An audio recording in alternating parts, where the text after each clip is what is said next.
Hello everyone. आ जुओ केटली फ्लफी सॉफ्ट और मोइस्ट केक बनीने रेडी थई छे अने साथे एक समान कलर कोईपण आ बनावीने रेडी करी शके छे। मेंदा वगर ना तो आमां कोई एग्स छे के ना तो ओवननो यूज कर्यो छे, तेम छतां आ केक बहु ज वधारे सॉफ्ट बनशे अने टेस्टी पण। तो चलो बनाववानुं शरू करीए। आ रवा केक सौथी पहेला आपणे एक मेजरमेंट कप लई लेशुं। बधी ज वस्तुओ आपणे मेजर करीने ज लेवानी छे। एना माटे आपणे 1 कप सूजी लेशुं। તમે ચાહો તો બારીકવાળી કે મોટીવાળી જે પણ સૂજી તમારી પાસે અવેલેબલ હોય એ તમે લઈ શકો છો। મેં મોટીવાળી સૂજી લીધી છે। એકદમ સિમ્પલ મેઝરમેન્ટ છે। હવે હું લઈ રહી છું અડધો કપ ખાંડ। જેટલી સૂજી લીધી છે એની અડધી ખાંડ લેશું। હવે અહીંયા આપણે દૂધ લેશું, હલકું ગરમ એટલે કે હુંફાળું દૂધ લેશું। જેમ જેમ જરૂર જણાશે એમ આપણે બેચીસમાં દૂધને એડ કરતા જશું। મેં અહીંયા 3/4 કપ જેટલું દૂધ અત્યારે એડ કર્યું છે। હવે આપણે સૂજી, ખાંડ અને દૂધને મિક્સ કરી લેશું। આ કેક બહુ જ ઇઝીલી બની જાય છે, વધારે મહેનત કરવાની પણ જરૂર નથી। એને આપણે મિક્સી જારમાં બનાવશું। મિક્સ કરી લીધું છે તો એને કવર કરી અને 15 થી 20 મિનિટ માટે મૂકી દેશું, જેથી સૂજી જે છે એ આપણી ફૂલીને સેટ થઈ જાય। જ્યાં સુધી સૂજી સેટ થઈ રહી છે ત્યાં સુધી મેં અહીંયા સ્ક્વેર શેપનું મોલ્ડ લીધું છે। એના ઉપર બટર પેપરને પણ સેટ કરી લીધું છે અને એને ઘીથી ગ્રીસ કરી લીધું છે। જો તમારી પાસે બટર પેપર ના હોય તો તમે ટીનને ઘીથી સ્પ્રેડ કરી લો અને ઉપરથી લોટ સ્પ્રિંકલ કરી લો। સ્ટીલના કન્ટેનરમાં પણ તમે એને બનાવી શકો છો। હવે હું અહીંયા કડાઈને પ્રીહીટ કરવા માટે મૂકી રહી છું। એમાં એક સ્ટેન્ડ રાખી દઈશું અને એના ઉપર વાયર્ડ સ્ટેન્ડ પણ મૂકી રહી છું અને એને કવર કરી અને 5 થી 7 મિનિટ માટે પ્રીહીટ થવા માટે મૂકી દઈશું। ઓલમોસ્ટ 15 મિનિટ થઈ ગઈ છે।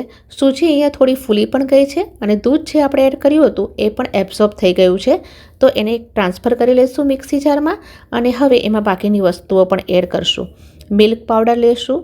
મિલ્ક પાવડર એડ કરવો ઓપ્શનલ છે, પણ આનાથી કેકમાં એક રીચ ફ્લેવરની સાથે ક્રીમી ટેક્સચર અને ટેસ્ટ પણ બહુ સરસ આવશે। કેક બહુ સોફ્ટ પણ બને છે। 1/4 કપ લેશું। એની સાથે જ લઈ રહી છું 1/4 કપ વેનીલા કસ્ટર્ડ પાવડર। જો તમારી પાસે અવેલેબલ ના હોય તો ઘઉંનો લોટ કે પછી કોર્નફ્લોર પણ એડ કરી શકો છો। સાથે જ મેં 1/4 કપ ઘી એડ કર્યું છે। ઘીને મેલ્ટ કરીને જ લો। ઘીની જગ્યાએ તમે ઓઇલ પણ લઈ શકો છો, પણ નોન ફ્લેવર્ડ ઓઇલ યુઝ કરો અને બટર પણ લઈ શકો છો। તો હવે જે બચેલું દૂધ છે એ પણ થોડું એડ કરશું અને ગ્રાઇન્ડ કરી લેશું। થોડું દરદરું જ મિશ્રણ રાખવાનું છે અને સૂજી છે તો હલકું કોર્સ ટેક્સચર જ રહેશે। એને એક મિક્સિંગ બોલમાં ટ્રાન્સફર કરી લેશું, મિક્સ કરી લેશું અને લાસ્ટમાં જેટલું પણ દૂધ બચ્યું હતું એ પણ એડ કરી લેશું। દૂધ આપણે અહીંયા ટોટલ 1 કપ જ જોઈએ, પણ બેચીસમાં એડ કરવાનું છે।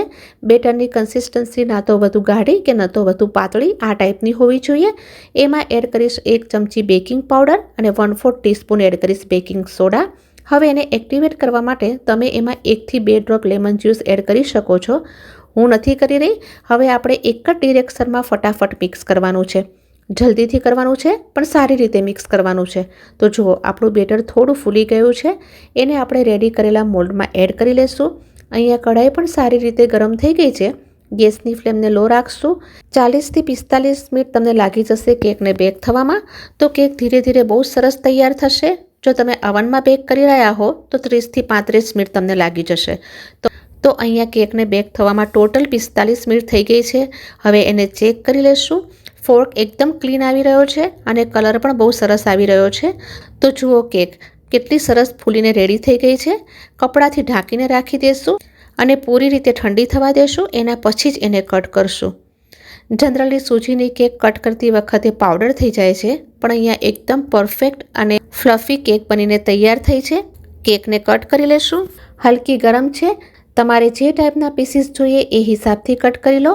એના આવા સ્ક્વેર લાંબા પીસીસ રાખશો તો પણ બહુ સરસ લાગશે। સ્પંજી, ફ્લફી અને યમ્મી કેક રેડી છે। તમે પણ જરૂરથી ટ્રાય કરજો। એકી જગ્યાએથી પણ નીચે બેઠી નથી, એકદમ રૂની જેવી સોફ્ટ બનીને તૈયાર થઈ છે। તો આજનો આ કેકનો વિડીયો જો તમને થોડો પણ સારો લાગ્યો હોય તો એક સ્માઇલની સાથે પ્લીઝ વિડીયોને લાઇક કરજો, શેર કરજો અને સબસ્ક્રાઈબ કરવાનું બિલકુલ ના ભૂલશો। જલ્દી ફરી મળીશ નવા વિડીયો સાથે। Till then take care and thanks for watching.